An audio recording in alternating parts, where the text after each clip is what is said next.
Izglītības kvalitātes uzraugi sit pie trauksmes zvana.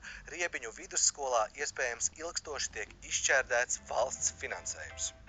3 gadus šeit tiek īstenota vakara maiņas neklātienes programma, bet uz stundām kā pārbaudēs novērojuši izglītības kvalitātes uzraugi, neierodas neviens skolēns. Nav izglītojamo, bet pedagogi tik un tā saņem algu. Mums tā kā obligāti jāsniedz jāintegrēt, tā kā mūsu nav brīva nekāda izvēle. Nav privāts uzņēmums.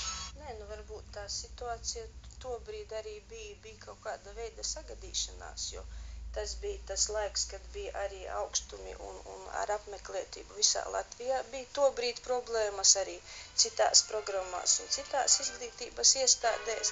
Direktori stāsta, ka tikai pārbaužu reizēs nav bijis neviens skolēns, esot sakritība, bet nespēja atbildēt, kāds ir vidējais stundu apmeklējums. Tomēr atzīst, kavējumi ir regulāri.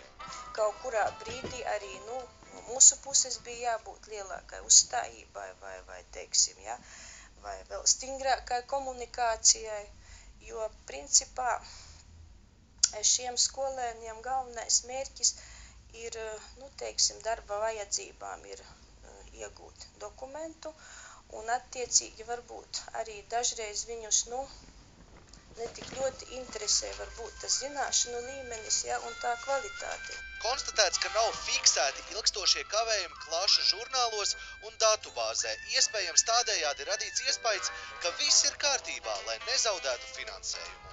Žurnāls tik tiešām netika pildīts, tie kavējumi varbūt netika uzskaitīti arī pēc jaunā regulējuma, kurš nosaka, ja katrs izglītojamies kavē, 20 mācību stundu semestrī, tad šāds izglītojamies ir jāved visi sistēmā, lai to redz pašvaldības, lai to redz pārējās institūcijas, kas varētu sākt darbu un palīdzēt šo izglītojumu atgūt.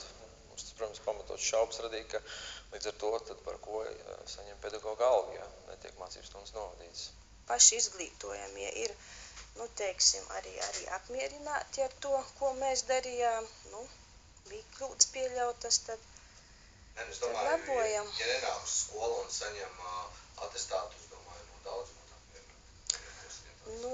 Atestātu viņi saņem par to, ka viņi nokārto valsts pārbaudes darbus, normatīvo aktu. Viņi arī to var darīt individuāli savā tempā un var darīt sev vēlamā vidē. Mēs norādījām, protams, ka jums šāds programmas tālmācībai nav, līdz ar to, kāpēc jūs tad varējāt īstenot šo tālmācību. Es teiktu, tāda varbūt tās mēģināšana izvairīties no situācijas esošās. Tas neliecina labu pārvaldības tieši principu skolā. Ir dzirdēts arī, kad ir pieņemti tādi skolēni, kas nav bijuši pabeiguši pamatskolu neatbilstošu atestāciju. Tātad izglītības likums prasa, ja vidusskolā var pieņemt tikai ar pamatskolas izglītību. Domnieki sodījuši direktori ar rājienu un grasās izvērtēt viņas atbilstību ieņemamajam amatam. Pati direktore, būdama arī Riebiņu novada domes deputāte, uzskata, tā ir politiskā izrēķināšanās.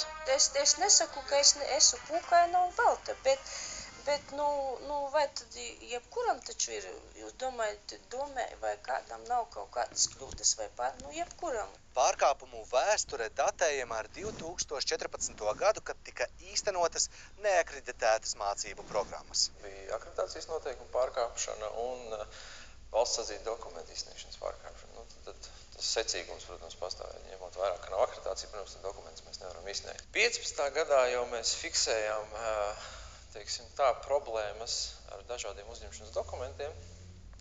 Tad šie uzņemšanas dokumenti bija pretrunīgi savā starpā, kad iztrūka kāds dokuments un tā tālāk.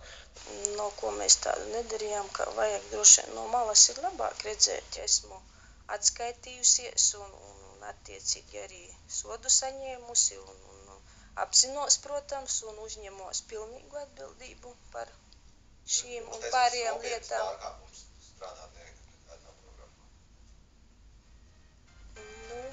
Mēs to visu esam sakārtojuši. Kāpēc pašvaldībā par izglītību atbildīgie saulaicīgi nereaģēja? Priekšsēdis solās veikt pārunas. Bet interesanti, ka tiklīdz izglītības kvalitātes uzraugi atklāja apmeklējumu problēmu, pēkšņi atskaitīta lielākā daļa programmas audzēkņu un saprasts, ka apšaubāmā programma jāpārtrauc. Roberts Klass, Rihards Vīgants, Bez tabū no Riebiņiem.